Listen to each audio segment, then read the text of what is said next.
Fala, galerinha do curso GAE, beleza?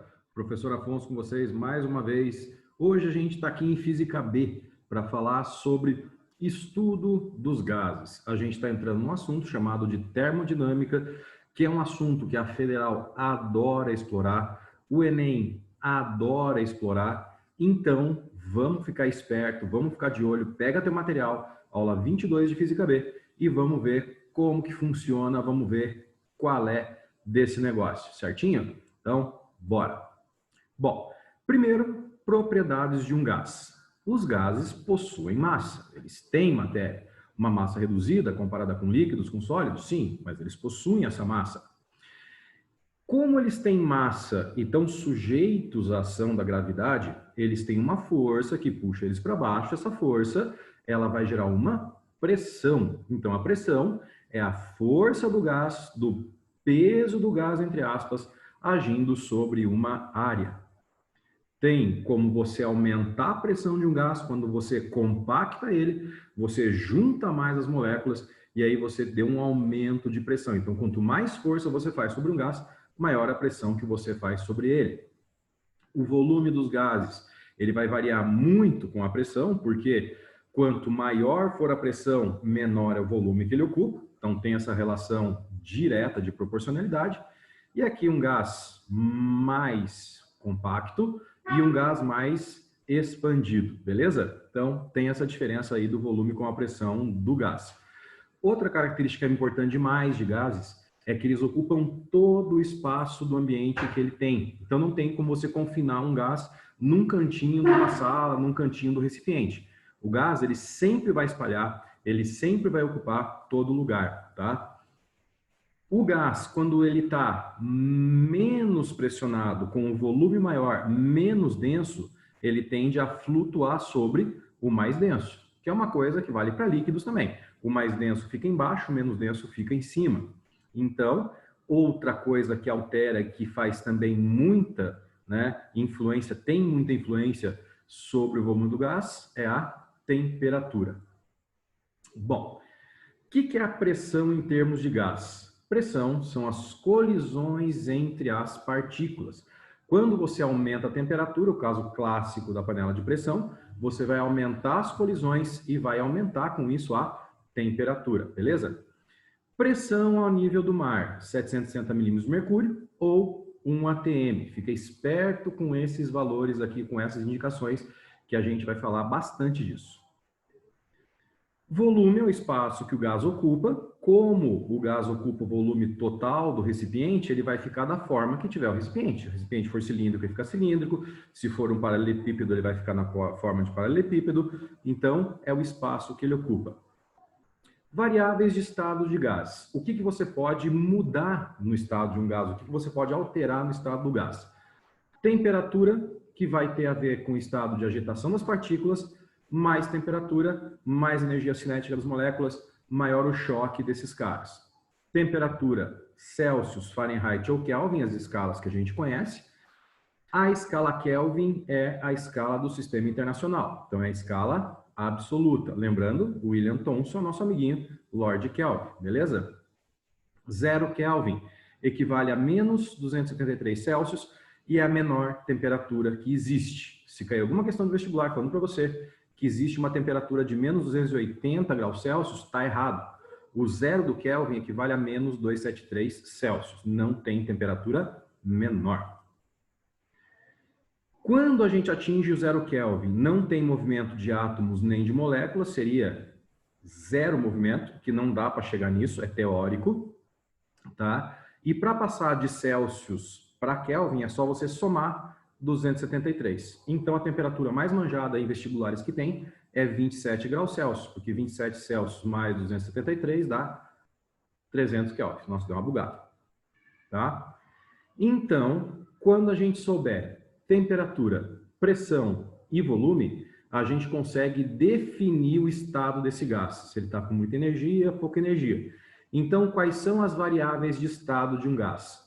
Temperatura, pressão e volume. Marca esses três caras, tá? Quando a gente falar de variáveis de estado, sempre você tem que pensar em temperatura, pressão e volume.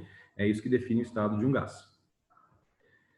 Outra coisa que pode interferir, mas não é muito variável, não em questão de vestibulares, é a quantidade de matéria, tá? O número de mols.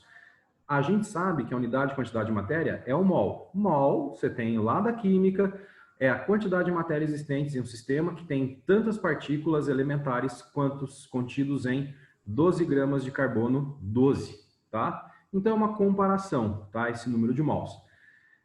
Pode ser no problema que esse número de mols mude, que ele seja uma variável, mas isso não é regra, tá? Eu vou te explicar mais para frente como que isso pode mudar. Para definir o estado do gás, temos que saber a quantidade de matéria, volume, pressão e temperatura.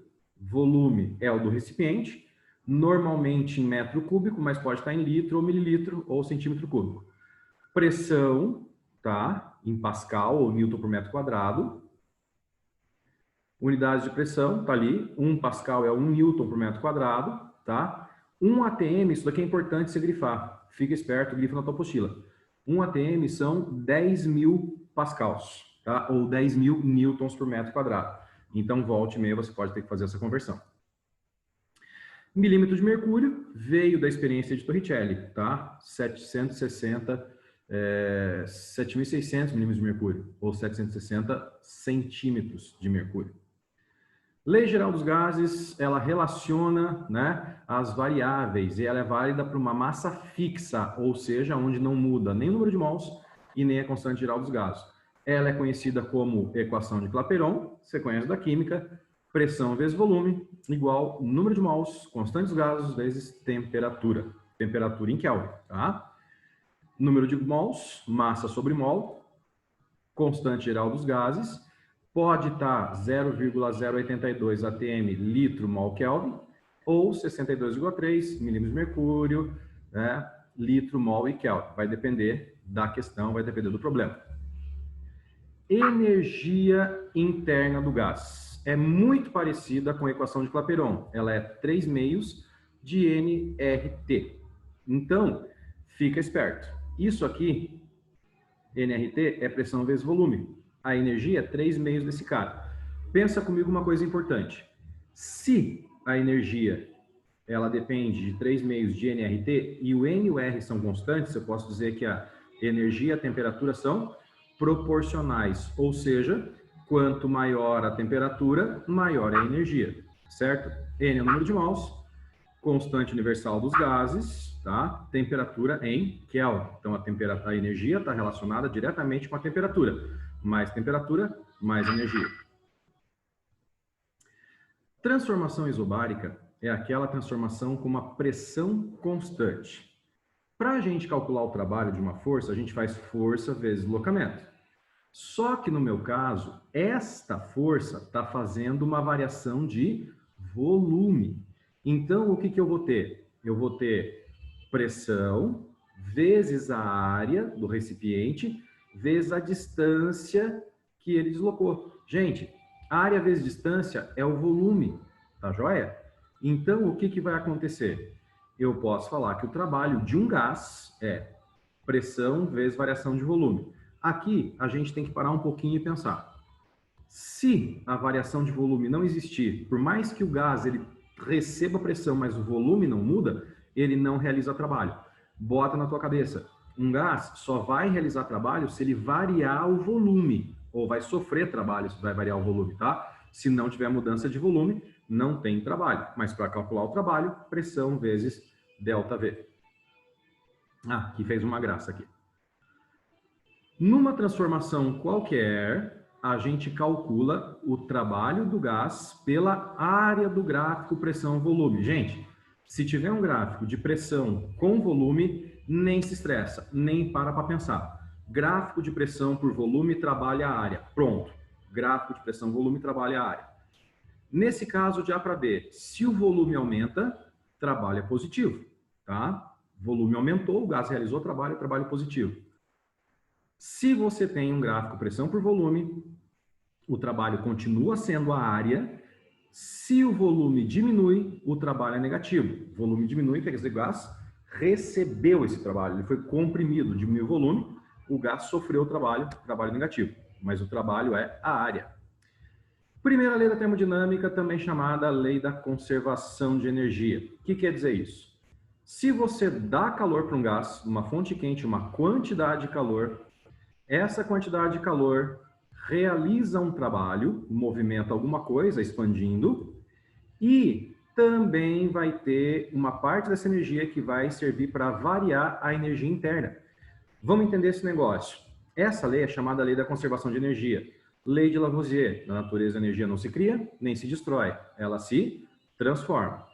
Quando você dá energia para um gás, a primeira coisa que vai acontecer, o movimento das moléculas vai aumentar. Esse aumento do movimento das moléculas já vai consumir um pouco dessa energia que você deu. O que sobrar, ele usa para expandir e realizar o trabalho. Não pode acontecer isso aqui. Toda energia virar trabalho. Por quê? Porque as moléculas consomem um pouco dessa energia. Então, sempre você vai ter isso aqui. Então, a quantidade de calor, a energia que se dá para o sistema, se transforma em trabalho e variação da energia interna. Tudo bem?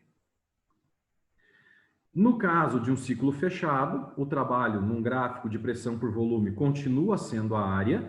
Se for no sentido horário, ponteiros do relógio é a área da figura, tá? Aqui dentro, no caso o triângulo, só do triângulo, assim de baixo não, ciclo fechado não é a área inteira, é só de dentro da figura. No ponteiro, no sentido ponteiro do relógio, trabalho positivo. Se for no sentido anti-horário, o gás sofre trabalho negativo, ó, e só a área de dentro aqui, tudo bem? Lembrando, quando a quantidade de calor é positiva, maior do que zero, quer dizer que esse cara está recebendo. Quando é menor do que zero, quer dizer que ele está perdendo. E quando é igual a zero, não tem troca. O meu vizinho resolveu dar festa hoje, que eu estou gravando a aula. Show de bola. Quando não tem troca, o processo é chamado de adiabático. Adiabático, sem dar nem receber calor para o ambiente. Guarda esse nome que ele vai ser bem útil nas próximas aulas. E lembra que quantidade de calor é igual dinheiro. Maior do que zero, quem ganha fica com mais, recebe fica com mais. Menor do que zero, perdeu, gastou, ficou com menos, cedeu, tá bom? Fica esperto com isso, fica ligado, que isso é bem importante. E a gente fica por aí. Semana que vem a gente fala na aula 23, continua o estudo dos gases. Qualquer coisa, atendimento, sempre nas sextas-feiras, dá um toque, chama lá que a gente conversa, beleza? Tchau para vocês, um abraço e até a próxima.